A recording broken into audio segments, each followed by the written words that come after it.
by the time you got halitosis, you're loaded, because that's worm urine and worm droppings that you're breathing out.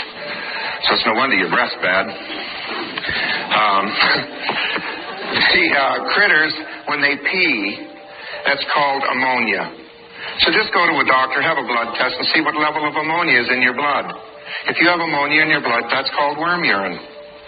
That's what it is. So we have a test to see if you've got a lot of worms. If you're on a fast and you're fasting and you're on a diet and you get a headache, you got the headache because the worms are all peeing, trying to get you to eat something else. They're trying to make you sick so you'll get off of what you're doing and start eating. So you take some arginine and orthodine, and in a matter of 20 minutes, if the headache's gone, you've neutralized the worm urine and you know that you're loaded. All children that have little tiny pimples on the backs of their arms or little tiny pimples here on the edges of their cheeks have 5 varieties of critters in them. 5 varieties.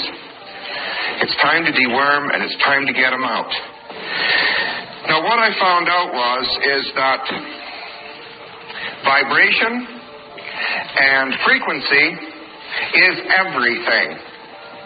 It is literally everything. If you take an aspirin, it changes the way you vibrate. And so it blocks the nerves so that you can't feel pain. If you take deworming programs, you change your vibration, and you change your vibration so dramatically that the worms and parasites either have to get out of you, this is no longer a good home, or they die in you. And then your lungs and your liver and all that stuff handle it. And you do it with water. And out of all of this, I handled my cancer, my stomach and esophagus cancer, which is a terminal problem. I am the only that I know survivor of stomach and esophagus cancer in this nation. I'm the only one that I know. All right? I did it with frequency. A man by the name of Royal Rife in 1934 had a microscope and invented a particular device. I found one of his original devices.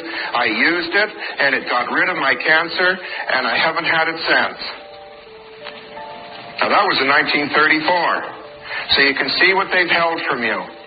So what we did is we looked at Nikola Tesla. We looked at all his equipment. We did all his stuff. And I went out searching out original pieces of his equipment. I own more pieces of original Tesla equipment than any other human that I know.